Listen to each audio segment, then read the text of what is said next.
이제 8월 중순이 지나가고 있습니다. 9월이 이제 얼마 안 남았는데요. 무더위로 인해서 여름을 보내시기에 매우 힘든 시간이지만 조금만 지나면 더위가 한풀 꺾이게 됩니다. 교회로서는 이 PBVC 여름 사역을 마치고 나서 이 후반기 사역이 이제 시작되는 시기입니다. 2025년이 시작된 지 얼마 안 된 것 같지만 이제 8월이 지나게 되면 3분의 2가 지나가게 되는 거죠. 정말 시간이 빠르다는 것을 실감하게 됩니다. 우리 모든 것에는 시작이 있으면 끝이 있는 것이죠. 우리 삶에도 우리가 태어나서 출생하는 것이 있으면 또한 마지막에는 죽음이 있게 됩니다. 하나님의 역사도 마찬가지입니다. 하나님께서 천지를 창조하셨듯이 세상에도 마찬가지로 마지막에 종말이 있게 되죠. 요즘 언제 어디서 어떤 일들이 일어날지 모르는 세상이 되고 있습니다. 우리 인생 진짜 길지 않습니다. 우리가 100세 시대라고 하지만 100년, 길어야 100년이죠. 좋은 일만 하고 살기에도 우리 인생은 너무나 짧은 시간입니다. 그렇지만 우리가 별로 중요하지 않은 일, 또 나쁜 일, 악한 일에 우리의 시간을 보내기에는 우리 인생이 너무나 아깝다는 것이죠. 그래서 우리 인생을 우리가 허투루 쓰지 말고 우리 인생을 주어진 이 100년도 안 되는 시간 안에서 우리는 진짜 지혜롭게 잘 살아야 될 것입니다. 이번 여름에도 무더위 했지만 또 그 반면에 집중호우로 인해서 피해가 엄청나게 많이 발생했죠. 물폭탄이라고 해서 며칠 만에 며칠 사이에 1년의 절반의 강수량이 왔다고도 하고, 어떤 지역은 막 700mm 비가 집중돼서 200년 만에 기록적인 폭우다 이렇게라기도 하기도 했습니다. 그래서 사람들이 인명피해도 수십 명에 달하기도 하고, 또 옆에 있는 우리 오산시에서는 차로 통행하는 중에 옹벽이 무너져가지고 갑자기 사망하는 사고도 발생했습니다. 차로 이렇게 지나가는데 내가 갑자기 옹벽이 무너져서 내가 죽을 거라고는 아무도 생각하지 않습니다. 이렇게 예고 없이 우리 삶에는 죽음이 언제 올지 우리가 알 수 없다는 것이죠. 우리가 인생이 이렇게 짧은데 또 언제 어떤 일이 벌어질지 모르는 이 삶에 있어서 이 시간들을 우리가 쓸 때는 지혜롭게 우리가 이 시간들을 사용해야 된다는 것입니다. 지금 내가 하고 있는 것들을 한번, 내가 어떤 곳에 내 시간을 보내고 있는지를 한번 점검해 볼 필요가 있습니다. 내가 하고 있는 일 중에 얼마나 이게 중요한 일이고 얼마나 가치 있는 거고 얼마나 의미 있는 것에 내가 시간을 보내고 있는가. 이 세상이 끝나면 같이 끝나는 것 말고 영원히 남을 만한, 영원히 남을 가치가 있는 것에 내 삶을 보내고 있는 것인가. 우리가 이것을 잘 점검해 봐야 될 필요가 있습니다. 주님께서 우리를 불러주셨고 이 자리에 우리를 있게 하셨고 우리에게 또 비전과 사명을 주셨습니다. 이 사명을 감당하기에도 우리의 시간은 많지 않습니다. 그런데 우리가 이 사명을 감당하는 데 시간이 모자라는데 그것 외에 별로 중요하지 않은 일, 유익하지 않은 일, 악한 것에 우리가 시간을 낭비한다면 너무나 안타까운 것이겠죠. 오늘 본문 말씀을 통해서 우리에게 중요한 것을 알려주고 있습니다. 언제 끝날지 모르는 우리의 인생, 이 시간을 우리가 지혜롭게 살아야 된다고 말씀하고 있습니다. 그러기 위해서 우리는 어떻게 하면 시간을 아끼면서 잘 살 수가 있을까요? 오늘 말씀을 통해서 그것을 같이 알아보도록 하겠습니다. 우리에게 주어진 시간을 아끼며 살기 위해서 어떻게 살아야 될까요? 첫 번째는 자세히 주의하여 지혜롭게 살아가야 될 것입니다. 아멘. 15절 말씀을 같이 읽겠습니다. 그런즉 너희가 어떻게 행할지를 자세히 주의하여 지혜 없는 자같이 하지 말고 오직 지혜 있는 자같이 하여. 먼저 어떻게 행할지 자세히 주의하여 살피라고 했습니다. 그냥 생각하는 것이 아니라 자세히 주의하여 살피라는 것. 대충 아무렇게나 우리의 시간들을 보내면 안 되고 자세히 살피며 주의하라는 것이죠. 이 에베소서 말씀은 사도 바울이 이 말씀을 기록했습니다. 감옥에 갇혔을 때에 기록했다고 해서 옥중서신이라고 불리죠. 바울이 여기서 이 단어들을 쓸 때는 분명히 어떤 의미를 두고 썼다는 것이죠. 근데 바울은 그 당시에 바리새파에 속했던 사람입니다. 바리새인들의 어떤 치밀함, 아주 철저함, 이런 것을 생각하면서 이것을 사용했다는 것이죠. 바울은 원래 바리새파의 사람인데 그 중에 가말리엘의 그 당시에 바리새파 중에 가장 최고의 석학이라고 할 수 있는 이 가말리엘의 밑에서 배웠던 특별한 제자였습니다. 그래서 사도행전 22장을 보면 바울은 자기를 소개할 때에 조상의 율법의 엄격한 방식을 따라 교육을 받았다라고 했습니다. 바리새인이었던 이 바울이 이렇게 자세히라고 쓴 것은 바리새인들은 율법을 진짜 철자 한 글자 한 글자 그대로 지키려고 노력했던 사람들이 바로 이 바리새인들이었습니다. 그들의 아주 치밀한 정확함, 이것을 가리키는 것이죠. 예수님은 바리새인들의 이 위선을 지적했습니다. 그들의 말만 하는 것, 말만 하고 그들이 행하지 않고 본질을 까먹고 그들이 왜 해야 되는지를 모르고 그냥 형식적인 것에 치우친다든지 이런 것을 그들의 위선을 지적했던 것이지 바리새인들의 아주 치밀함 또 철저함 이것을 지적한 것은 아니었습니다. 또 어떨 때는 제자들에게 바리새인들을 본받으라고 얘기도 하셨습니다. 그들이 하는 교훈을 잘 들으라는 것이죠. 그들의 삶은 본받지 말라는 것이지만 그들이 말하는 그 말, 그 말씀, 그것은 그대로 살아야 된다는 것이죠. 그들이 말하는 것 자체가 옳은 것들이 많다는 것이죠. 그들이 가지고 있는 이런 치밀함, 철저함, 정확함, 이렇게 살아야 된다는 것입니다. 지혜롭게 행해야 될 때는 지혜롭지 못한 사람처럼 그렇게 살지 말고 지혜로운 사람답게 살라는 것이죠. 그렇게 살기 위해서는 바리새인들이 가졌던 아주 철저한 모습들, 말씀에 그대로 살려고 했었던 그들의 그런 생각과 모습들, 이런 것이 우리 안에 꼭 필요하다는 것입니다. 아주 자세하게 말씀을 그대로 철저하게 살려고 하는 그들의 모습들이 우리 안에 있어야 된다는 것이죠. 예수님도 12제자를 파송하면서 이렇게 말씀하셨습니다. 마태복음 10장 16절 말씀을 같이 읽겠습니다. 보라, 내가 너희를 보냄이 양을 이리 가운데로 보냄과 같도다. 그러므로 너희는 뱀같이 지혜롭고 비둘기같이 순결하라. 세상은 이리와 같습니다. 예수 그리스도의 말씀을 전하고 복음을 전하고 그대로 살려고 하는 그리스도인들을 양처럼 연약하다고 했습니다. 그런 양을 이리 가운데 보낼 때는 얼마나 큰 두려움이 있겠습니까? 이 세상은 합리적인 것을 선택하지 않습니다. 사람들은 합리적이라 그러지만 자기한테 자기 마음에 드는 것, 자기한테 유익한 것, 그러니까 옳지 않은 것이라도 내가 좋은 것이면 그것을 선택하며 살아가는 사람들이 이 세상 사람들입니다. 내가 이 잘못된 것을 알면서도 나한테 유익한 방향, 나에게 이득이 되는 방향으로 나아간다는 것이죠. 이러한 세상에서 주님의 제자로 산다는 것, 그렇게 살기 위해서는 진짜 하나님 주시는 지혜가 필요합니다. 우리가 어떤 열심만 가지고서 이 세상을 이겨나가는 것은 쉽지 않다는 것이죠. 예수님도 그것을 분명히 아셨습니다. 그래서 여기서 뱀처럼 지혜롭게 이렇게 살라고 말씀하셨습니다. 그러기 위해서는 우리가 먼저 비둘기같이 순결함이 우리 안에 있어야 되죠. 예수님이 사셨던 그런 깨끗한 삶, 정결한 삶, 거룩한 삶, 세상과 구별된 그런 삶의 모습이 우리 안에 있어야 된다는 것입니다. 그런데 이런 순결한 마음으로 마음만 가지고는 이 세상을 절대 살 수가 없다는 것이죠. 뱀과 같은 지혜가 우리 안에 필요하다는 것입니다.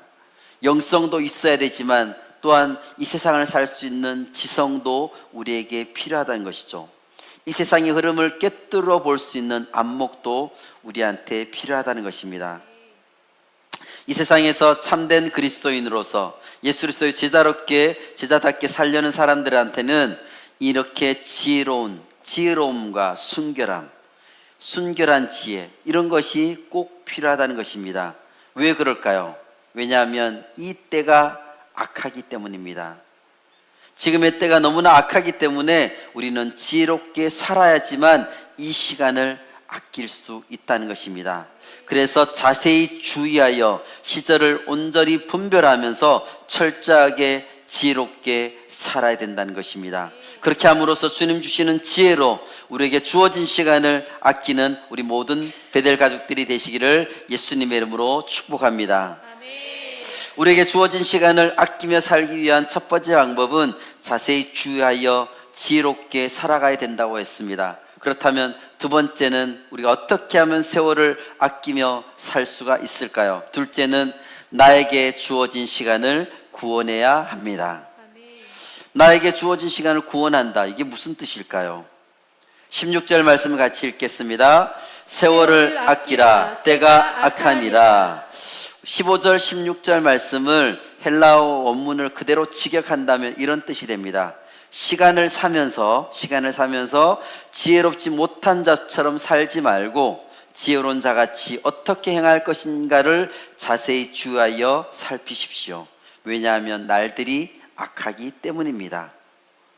여기서 세월을 아끼라고 할 때 아끼다라는 동사는 사다라는 뜻이 그 안에 있습니다. 세월을 사라는 것이죠. 시간을 사라는 것이죠. 예수님께서 우리를 구원하셨는데 그것을 우리가 조금 더 어려운 말로 얘기하면 속량했다, 구속했다 이런 말을 사용합니다. 똑같은 것입니다. 다른 사람에게 속해 있는 노예를 사면서 돈을 지불해 주는 것이 속량인데 마찬가지로 시간을 우리가 사서 속량하라는 것이죠. 시간을 사서 구속하라는 것이죠. 시간을 사서 구원하라는 것입니다. 시간을 구속하라, 시간을 구원하라. 왜 시간을 우리는 구원을 해야 될까요? 이 때가 악하기 때문입니다. 때가 악하니라고 했는데 여기서 때가 악하다는 것이 무슨 뜻일까요? 우리가 살고 있는 이 시대가 너무나 악하다는 것입니다. 제약이 가득하고 유혹이 너무나 많다는 것이죠. 원수마귀는 호시탐탐 우리를 노리고 있습니다. 우리 인생을 망가뜨리려고 어떻게 하면 우리 인생을 망가뜨리려고 길을 쓰고 애를 쓰고 있는 것이 바로 사단입니다. 이때 우리가 정신을 바짝 차리지 않으면 넘어갈 수밖에 없습니다. 유혹에 넘어갈 수밖에 없습니다. 세상의 헛된 것에 우리의 시간을 낭비할 수밖에 없다는 것이죠. 베드로전서 4장 3절 말씀을 같이 읽겠습니다. 너희가 음란과 정욕과 술취함과 방탕과 향락과 무법한 우상숭배를 하여 이방인의 뜻을 따라 행한 것은 지나간 때로 족하다다. 우리가 예수님을 알기 전에 이런 삶을 살았다는 거죠. 근데 이런 음란, 정욕, 술취함, 방탕, 향락 이런 모든 것들이 지나간 때로 족하다는 것이죠. 우리가 예수님을 알게 되면서 예수님을 믿게 되면서 또다시 이런 삶 우리는 살 수 없다는 것이죠. 이 세상에 이런 헛된 것을 따라서 또다시 그렇게 살 수 없다는 것입니다. 이제는 이런 삶을 버리고 우리는 완전히 달라져야 됩니다. 솔로몬은 하나님을 잘 믿는 사람인 것 같은데 안타깝게도 세상의 유혹에 넘어가서 헛된 일에 많은 세월을 낭비했습니다. 나중에 가서 그가 깨달은 다음에 탄식하면서 전도서를 썼습니다. 이 세상에 솔로몬처럼 많은 부를 누린 사람은 없습니다. 솔로몬처럼 많은 것을 가진 사람이 없습니다. 모든 것을 다 해보고 갖고 싶은 것을 다 가졌습니다. 그리고 난 다음에 그가 한 고백이 무엇일까요? 전도서 2장 11절 말씀 같이 읽겠습니다. 그 후에 내가 생각해 본즉 내 손으로 한 모든 일과 내가 수고한 모든 것이 다 헛되어 바람을 잡는 것이며 해 아래에서 무익한 것이로다. 솔로몬은 이 세상에서 모든 것을 다 해볼 것을 다 해봤습니다. 뭔가를 할 때는 신나는 것 같았지만 그것이 시간이 지나니까 다 헛되다고 얘기했습니다. 그는 지혜자라고 세상 사람들이 그를 다 칭송했죠. 그렇지만 정작 본인의 인생은 헛되게 어리석게 살았던 모습이 그 안에 있었습니다. 이렇게 때가 악한 이때에 우리는 과연 어떻게 살아야 될까요? 우리에게 주어진 시간들을 어떻게 낭비하지 않고 우리는 잘 사용해야 될까요? 시간을 우리는 구속해야 됩니다. 시간을 구원해야 됩니다. 세월을 아끼라는 것은 시간을 구원하라는 뜻입니다. 시간을 구원하라. 이것은 이 악한 날을 다시 사서, 악한 것들로부터 다시 사서 주님의 것으로 만들라는 것입니다. 내 시간이 악한 것에 빼앗겨 있다면, 악한 것에 내가 휘둘려 있다면, 내가 그 시간들을 잘 사용하지 못하고 있다면 그 시간을 다시 내가 구원해가지고 주님의 것으로 다시 만들어야 된다는 것이죠. 우리 그리스도인들이 세월을 아끼라는 말은 하나님이 기뻐하시는 일에, 하나님이 기뻐하시는 그것에 우리의 시간을 보내라는 것입니다. 시간을 사라는 것은 가만히 시간을 있는 그대로 그냥 흘려보내지 말라는 것이죠. 하나님 기뻐하실 만한 일을 하면서 이 시간을 잘 사용하라는 것입니다. 악한 가운데, 악한 세상 가운데서 악해져 있는 시간, 우리가 가만히 있다 보면 세상의 악한 것에 우리는 쉽게 물들어 버릴 수밖에 없다는 것입니다. 그런 악해져 버리는 이 시간들을 다시 주님의 것으로 되돌리려는 것이 바로 세월을 아끼는 것이고 시간을 구원하는 것입니다. 여기서 사용된 헬라어 단어는, 시간을 얘기하는 헬라어 단어가 크로노스, 그 다음에 카이로스, 이렇게 두 가지가 있습니다. 크로노스, 카이로스, 시간을 뜻하는 단어가 이렇게 두 가지가 있는데, 크로노스는 뭐라고 얘기하냐면 물리적인 시간, 우리가 1년 365일 하루에 24시간 누구에게나 주어져 있는 이 시간은 크로노스입니다. 중립적인 것이죠. 누구에게나 주어진 동일한 시간입니다. 객관적인 시간을 얘기하고 있습니다. 우리 시계가 가리키는 그 시간들이 크로노스인 거죠. 반면에 카이로스는 뭐냐? 아주 특별한 의미가 있는 시간을 말하고 있습니다. 그러니까 그냥 흘러가는 이 시간이 아니라 나에게 의미 있는 시간, 의미 있는 시간이 나에게 카이로스가 된다는 것이죠. 우리가 보통 가끔 쓸 때 우리가 킬링 타임 이런 얘기를 쓰죠. 할 일이 없으니까 그냥 시간을 때운다. 그러나 그렇게 시간을 때우면서 아무렇게나 살지 말고 우리는 진짜 시간을 의미 있게 살아야 된다는 것입니다. 지금 보통 학생들은 방학이 이제 마무리가 되어가고 있을 때인데, 방학이 20여일, 30여일, 또 우리 대학생들은 2달씩 이렇게 방학이 주어지잖아요. 방학을 끝나면서 내가 방학 동안 도대체 뭘 했을까? 방학 동안 내가 뭐 했지? 이렇게 했을 때는 우리한테 별로 의미 있는 시간들이 아니었다는 뜻이죠.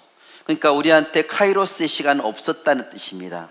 그렇지만 내가 진짜 그 시간들 30여, 한 달, 2달 나에게 주어진 그 시간을 내가 의미 있게 만든다면 그것이 나에게 카이로스의 시간이 되고 훨씬 더 나에게는 더 유익한 시간이 된다는 것입니다.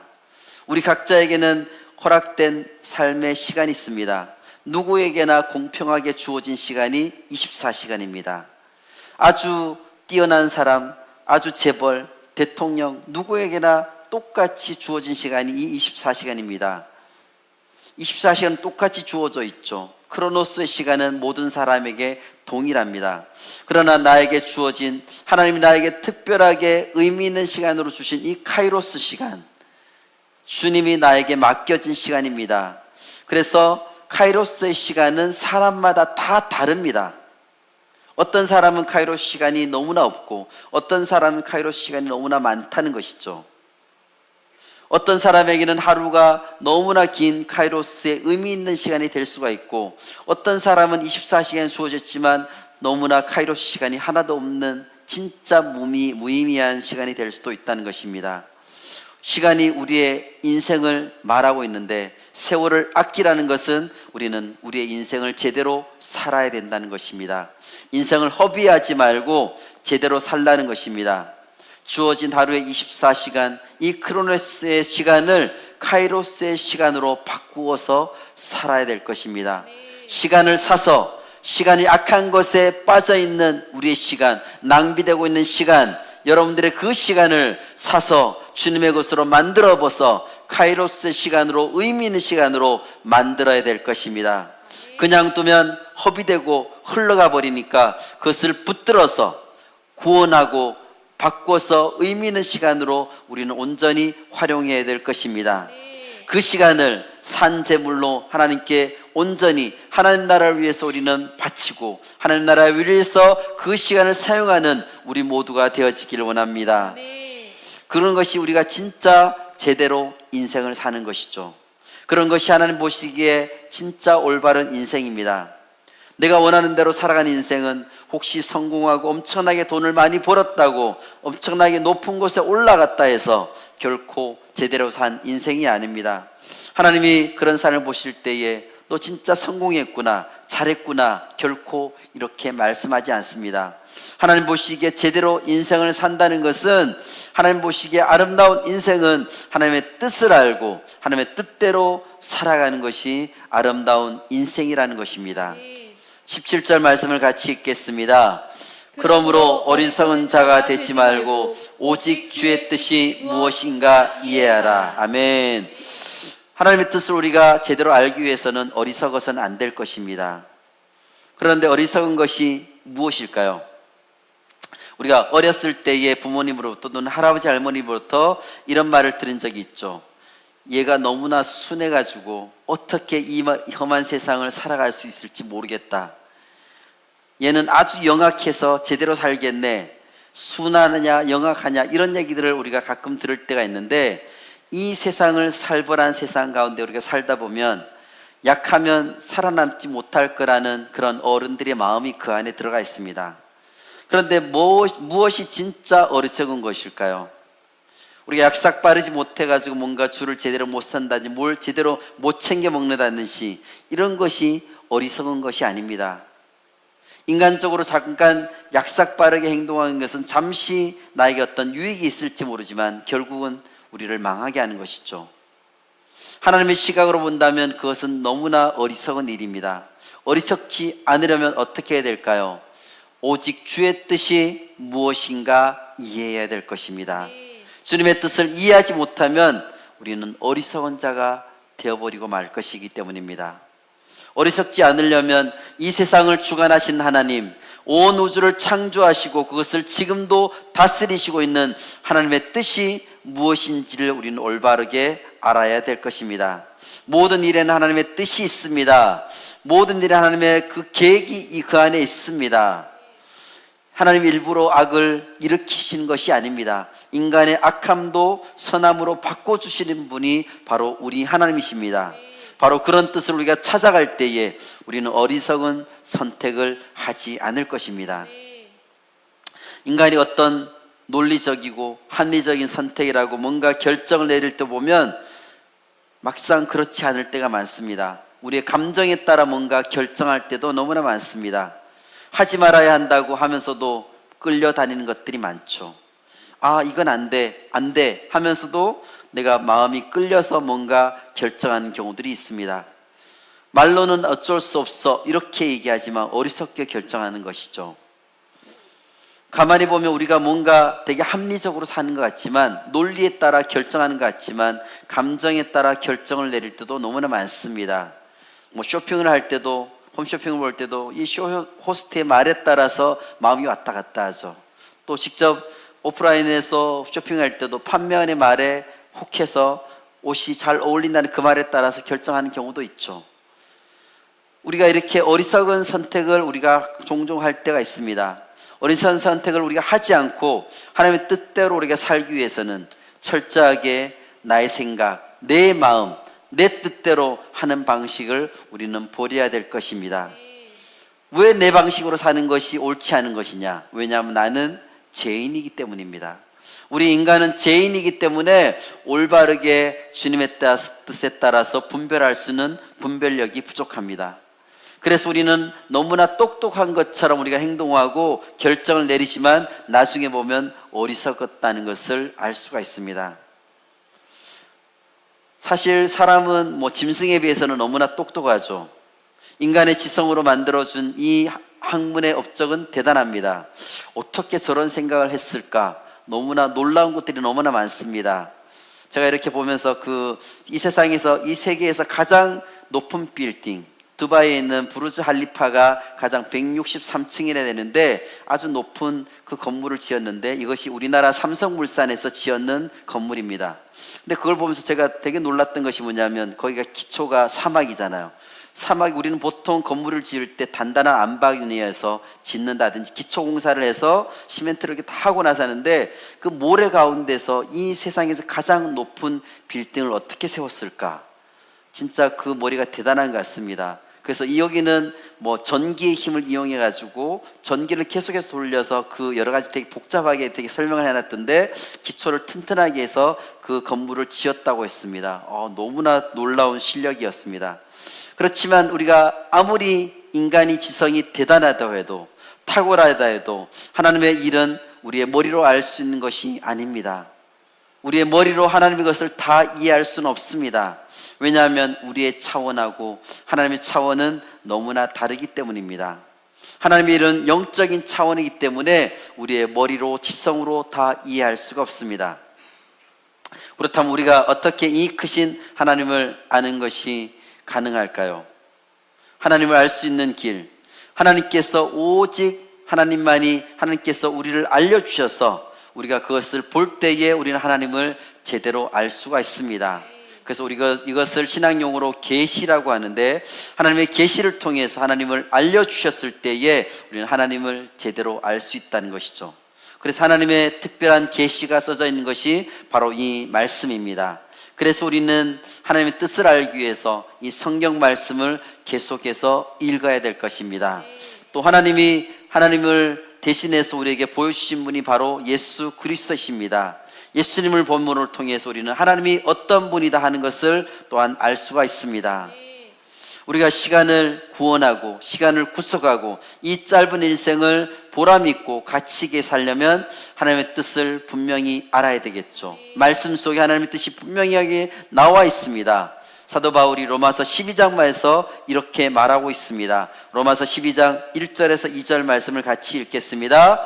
그러므로 형제들아, 내가 하나님의 모든 자비하심으로 너희를 권하노니 너희 몸을 하나님이 기뻐하시는 거룩한 산 제물로 드리라. 이는 너희가 드릴 영적 예배니라.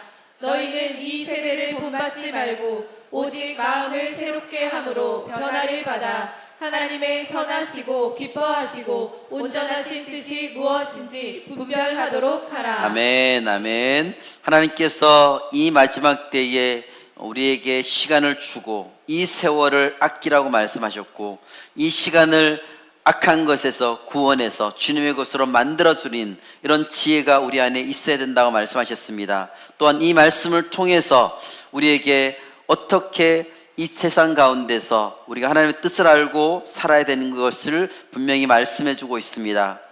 여기서 보면 분명히 주님의 뜻이 무엇인지 분별하라고 말씀하셨습니다. 주님의 뜻이 무엇인지 분별하기 위해서는 우리는 말씀을 읽어야 됩니다. 하나님의 뜻을 알기 위해서 말씀을 철저히 날마다 읽고 이 시간에 이렇게 와서 예배하면서 말씀 가운데 우리는 젖어들어야 될 것입니다. 성경 공부도 마찬가지죠. 우리가 언제나 말씀 가운데 있어야 된다 그러면서 잘못된 이 이단들은 이 성경 공부 한번 해보시겠습니까? 이러면서 우리를 자꾸 꼬시죠. 그런데 이걸 것을 우리가 안 넘어가려면 분명히 내 혼자 결정하면 안 된다는 것이죠. 내가 스스로 한번 해볼까? 이렇게 우리가 하다 보면 이단에 쉽게 빠질 수 있는 것입니다. 언제나 이 공동체 안에서, 교회 안에서 신앙생활을 하면서 말씀 가운데 내가 모든 것을 결정할 때 내 뜻대로 하지 않고 하나님의 뜻대로 말씀 가운데 또 우리 많은 리더들의 의견을 들어보면서 그 안에서 우리가 결정할 때에 우리는 제대로 된 결정을 할 수가 있고 이 세상에 그런 어리석은 결정을 하지 않을 수 있다는 것입니다. 우리는 죄인이기 때문에 영적인 분별력이 없습니다. 그래서 내 생각만 자꾸 내세우다 보면 어리석게 결정하게 된다는 것이죠. 내 것을 버리고 하나님의 뜻을 우리가 알게 되고 내 뜻을 접을 때에 하나님의 뜻을 온전히 뜻을 따라서 우리는 제대로 살아갈 수 있다는 것입니다. 그런데 어떻게 나의 뜻을 버리고 하나님의 뜻을 이해할 수 있느냐? 말씀에서 보면 하나님이 기뻐하시는 거룩한 산 제물로 우리의 몸을 드리라. 우리의 몸을 드리는 것입니다. 몸을 드린다는 것이 무슨 말이냐? 몸을 드린다는 것은 바칠 헌자에 몸신자 해서 헌신이라고 합니다. 헌신. 우리의 몸을 드리는 것. 우리의 몸을 어떻게 드리냐? 몸을 제대로 드리기 위해서는 마음을 새롭게 함으로 변화를 받아야 된다는 것입니다. 우리의 마음을 새롭게 함으로 변화를 받아야 우리의 몸을 온전히 하나님의 뜻을 위해서 드릴 수 있다는 것입니다. 내 몸이 이곳에 지금 와 있지만, 예배 자리에 와 있지만 우리의 마음이 지금 딴 곳에 가 있다면 제대로 헌신을 할 수가 없습니다. 우리 하나님의 뜻을 제대로 분별하고 하나님의 뜻이 무엇인지를 알고 우리의 마음을 새롭게 함으로 말씀이 선포될 때에, 찬양을 부를 때에 그 찬양의 가세대로 내 삶을 드리고, 말씀이 선포될 때 그 말씀대로 내 삶을 온전히 변화시킬 때에 온전한 헌신이 우리 안에 이루어질 수 있다는 것입니다. 헌신의 삶을 산다는 것은 내가 있는 가정 속에서, 학교에서, 직장 속에서, 또 교회에서 언제나 하나님의 뜻이 무엇인가를 우리는 계속해서 찾으며 나아가야 된다는 것이죠. 하나님이 무엇을 원하실까? 하나님이 지금 내 일하는 이곳에서 하나님 어떻게 내가 하기를 원하실까? 이 가정 가운데서 어떻게 하나님의 뜻을 따라 살 것인가? 이렇게 생각하고 기도하고 나아갈 때에 우리 안에 온전한 헌신이 이루어질 수가 있습니다. 주님 앞에서 나의 시간을 악한 것으로부터, 쓸모없는 것으로부터 구원하여 온전히 주님께 돌려드려야 될 것입니다. 주님께 온전히 헌신함으로 주님 주시는 비전을 향하여 살아갈 때에 우리는 시간을 온전히 구원할 수가 있습니다. 우리에게 주어진 시간, 잘못된 것, 쓸모없는 것으로부터 구원하여 주님께 돌려드리는 시간 구원의 역사가 우리 모든 베델 가족들에게 있기를 예수님의 이름으로 축복합니다. 우리에게 주어진 시간을 아끼며 살기 위해서 첫 번째는 자세히 주의하여 지혜롭게 살아가야 된다 그랬죠. 두 번째는 나에게 주어진 시간을 구원해야 된다고 했습니다. 그럼 마지막으로 알아볼 셋째는 무엇이냐? 성령 충만을 받아야 합니다. 아멘. 하나님의 뜻을 이해하기 위해서 절대적으로 필요한 것이 있습니다. 18절 말씀을 같이 읽겠습니다. 술 취하지 말라. 이는 방탕한 것이니 오직 성령으로 충만을 받으라. 하나님께서는 보이지 않는 영, 하나님의 영, 성령님을 우리에게 부어주셔서 우리의 연약함을 극복할 수 있도록 해주셨습니다. 우리가 연약하기 때문에, 우리는 죄인이기 때문에 우리의 생각대로 자꾸 끌려가려고 하는 것들이 있기 때문에 하나님의 영을 우리에게 부으셔서 하나님의 마음을 우리가 가질 수 있도록 해주셨습니다. 우리는 성령 충만함을 통해서 하나님의 뜻을 온전히 이해하고 하나님의 뜻대로 우리는 살아갈 수가 있습니다. 성령 충만함으로 하나님의 뜻을 온전히 이해하고 그 뜻을 실천할 수 있는 능력도 성령 하나님께서 우리에게 주십니다. 우리 인간은 하나님께서 알려주고자 하는 일을 우리의 지식, 우리의 경험, 지혜로 다 알 수가 없습니다. 그런 한계를 극복하여 주는 분, 영적으로 깨닫게 해주시는 분이 바로 성령 하나님이십니다. 예수님을 믿을 때에 우리가 구원받았을 때 성령님을 우리가 선물로 받습니다. 영원히 우리와 함께 해주신다고 하셨습니다. 우리가 하나님의 뜻을 알 수 있도록 깨닫게 해주십니다. 근데 복음을 통해서 영접하고 하나님의 자녀가 되었고 우리가 성령이 우리 안에 계시는데 하나님의 뜻은 하나님께서 계속해서 우리 영혼의 기풀동을 통해서 성령을 통해서 우리에게 계속해서 알려주기를 원하십니다. 그렇기 위해서는 하나님의 뜻을 우리에게 계속해서 순간순간마다 알기 위해서는 이 성령님이 우리 안에 충만함으로 있어야 될 것입니다. 그래서 오늘 본문에서 우리가 성령 충만함으로 성령의 충만함을 받으라고 말씀하셨죠. 그 앞에 술 취하지 말라 이렇게 말씀하셨는데 술 외에도 우리가 성령으로 충만함을 방해하는 것들이 우리 삶에는 너무나 많습니다. 요즘 사람들, 이렇게 게임 좋아하는 사람들 게임 한번 시작하면 몇 시간씩 그냥 보내죠. 이것이 우리의 성령 충만함을 방해한다는 것이죠. 또 성령 충만을 방해하는 우리의 삶에 있어서 여러 가지 것들이 많습니다. 유튜브를 본다거나 또는 헛된 것에 우리의 시간을 쓴다거나 이런 모든 것들이 우리의 성령 충만함을 방해할 수가 있습니다. 그런 것들이 있기 때문에 우리가 성령 충만하지 못하기 때문에 주님의 뜻을 제대로 알지 못하고, 그러니까 주님의 뜻을 모르니까 어리석은 자가 되고, 어리석은 자가 되니까 이 때가 악하기 때문에 세월을 아끼지 못해서 안타깝게 시간을 버리게 되는, 시간을 낭비하게 되는 이런 일들이 벌어지게 된다는 것이죠. 그래서 이런 일들을 막기 위해서는 우리는 언제나 성령의 충만함을 입어야 될 것입니다. 그런데 우리가 예수님을 믿고 성령님 우리에게 선물로 주셨는데 이것은 이례적인 사건이지만 계속해서 우리 안에 성령이 충만하게 하시는 성령 충만의 역사는 한 번에 끝나는 것이 아닙니다. 계속해서 일어나야 된다는 것이죠. 그래서 성령의 충만을 받으라, 이 말은 이 헬라어에서 보면 여기서는 이거는 명령형 동사인데 계속해서 움직이는 계속성 동사라고 합니다. 계속해서 성령의 충만을 받으라는 것이죠. 너에게 성령 충만을 받으라, 한 번 받고 끝나는 것이 아니라 계속해서 수시로 계속 성령의 충만함을 유지하라는 것이죠. 성령 충만을 계속해서 받아야지만 우리는 이 세월을 아낄 수가 있다는 것입니다. 성령 충만이 무엇이냐?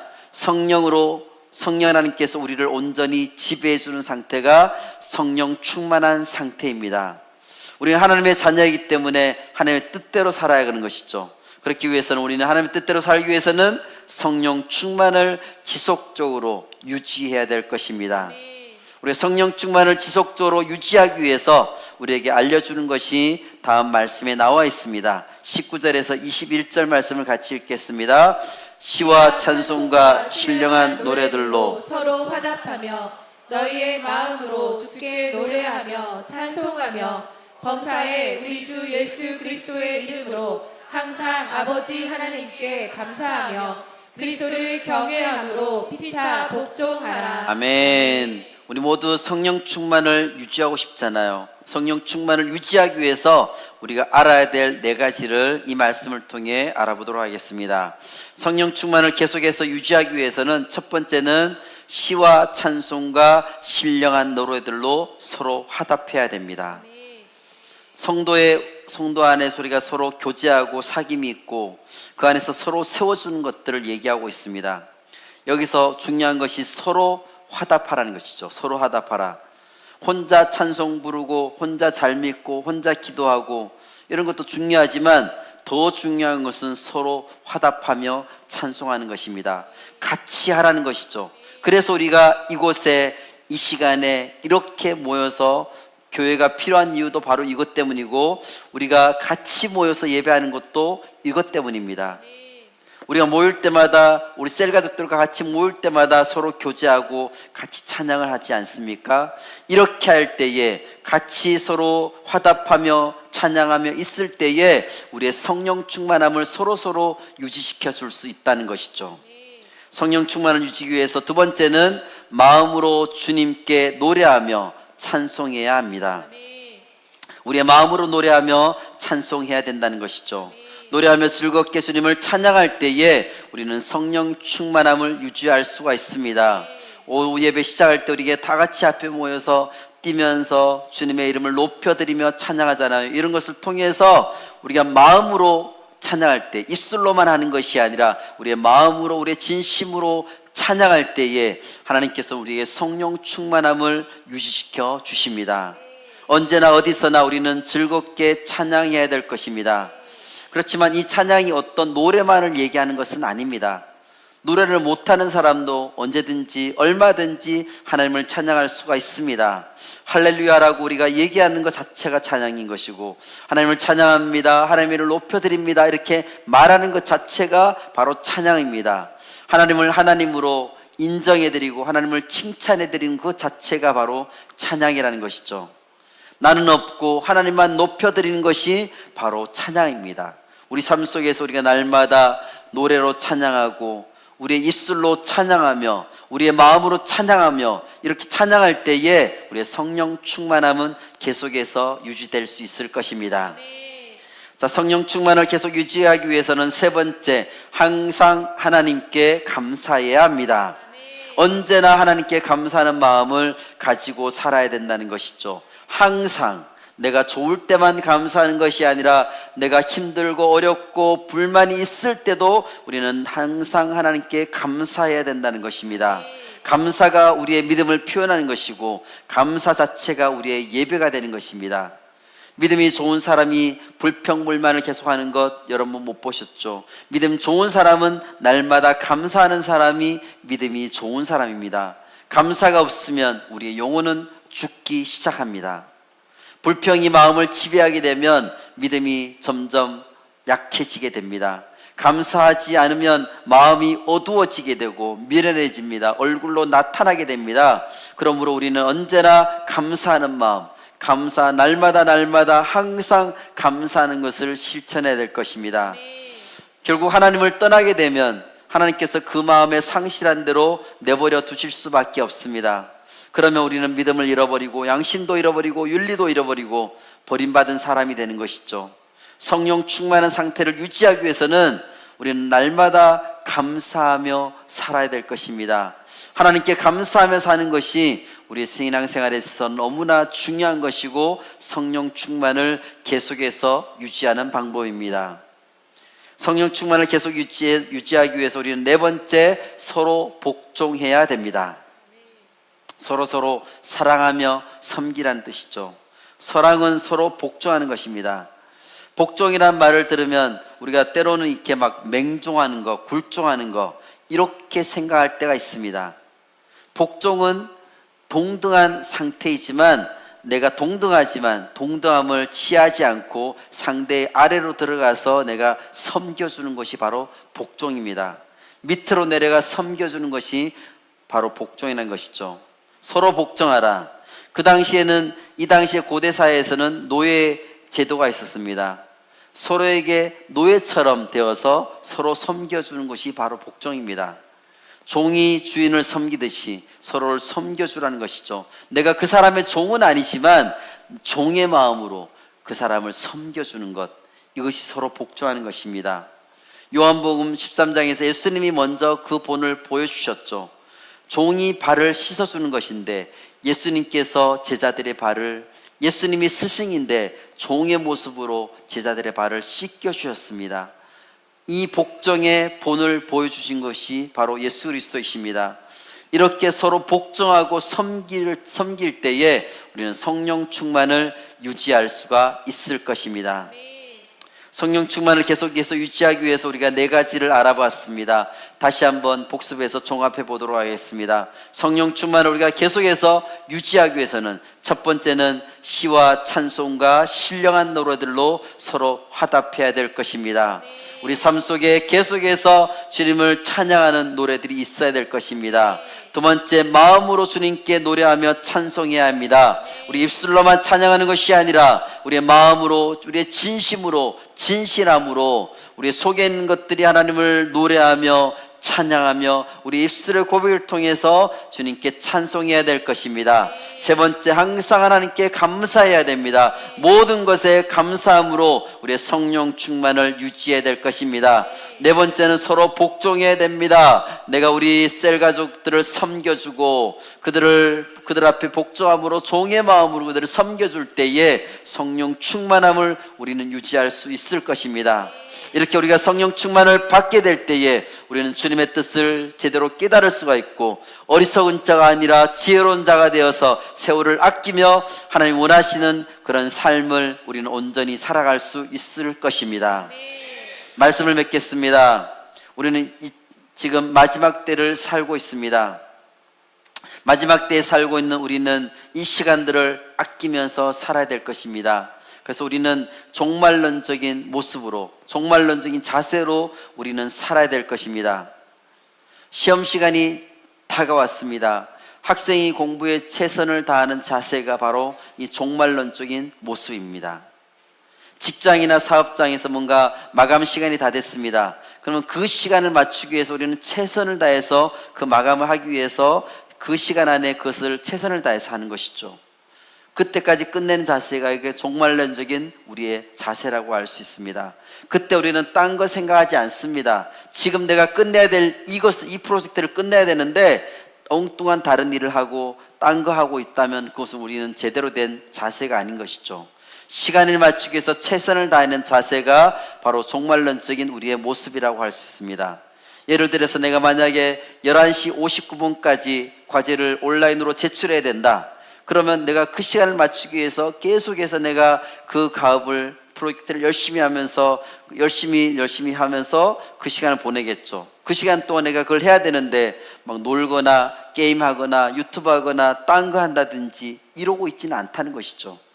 내가 그것을 과제를 다 했더라도 다시 한번 살펴보면서 제대로 했나 안 했나 점검하는 것이 바로 정상이라는 것이죠.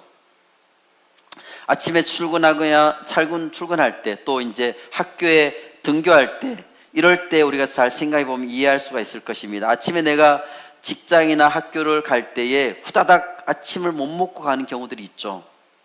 왜냐하면 내가 아침을 먹고 싶지만 시간을 맞추어서 내가 도착해야 되기 때문에 내 먹는 것을 내가 포기하는 것입니다. 시간을 내가 자유롭게 사용했을 때는 내가 아침밥도 먹고 TV도 보고 다른 것도 할 수 있지만, 내가 시간이 주어져 있기 때문에, 시간이 딱 정해져 있기 때문에 그 시간에 맞춰서 움직이려면 내가 하고 싶은 것을 포기해야 되는 것입니다. 아무리 내가 영화나 드라마 좋아하고 운동 좋아해도 도착해야 될 시간이 있기 때문에 그것을 하지 않고 나는 열심히 달려서 그 시간을 맞추기 위해서 가는 것입니다. 마지막에 있다는 것은 우리 그리스도인들인 바로 이런 자세로 살아야 된다는 것이죠. 아무리 내가 좋아하는 일이 있다 하더라도, 아무리 내가 해야 될 일이 있다 하더라도 내가 이 목적지에 도착하기 위해서 해야 될 일을 최선을 다해서 해야 된다는 것입니다. 지금 내가 뭔가 다른 사람과 약속이 있을 때에 그 약속 시간이 있지만 내가 하고 싶은 일을 영화를 본다든지 한다든지 해서 그 시간을 못 맞추는 사람은 없죠. 그 시간을 맞추기 위해서 우리는 시간이 늦으면 달려가기도 하고, 꼭 시간을 맞추기 위해서 내가 다른 걸 포기하면서 가는 것이 바로 우리의 그런 모습이라고 할 수 있습니다. 우리가 이 세상을 마지막 때 살고 있을 때 우리가 살아가는 모습이 바로 그런 모습이 된다는 것이죠. 우리는 이 세상을 언젠가는 다 떠나게 되어 있습니다.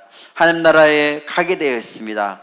그런데 우리가 이 땅에 하나님께서 우리에게 시간을 주신 이유는 우리가 이 땅에서 한가하고 나태하게 주어진 시간을 악한 것에 빼앗기면서 살라고 우리에게 주신 것은 아닙니다. 아무렇게나 내가 원하는 방식대로 우리는 살 수가 없습니다. 우리에게 주어진 시간, 한정된 시간, 유한한 시간, 이것을 아껴 써야 될 것입니다. 목적지에 도착하기 위해서, 그 목적을 이루기 위해서 우리는 최선을 다해서 달려가야 될 것입니다. 우리 모두 다 나중에는 천국에 가게 되겠죠. 이 세상을 떠나게 되어 있죠.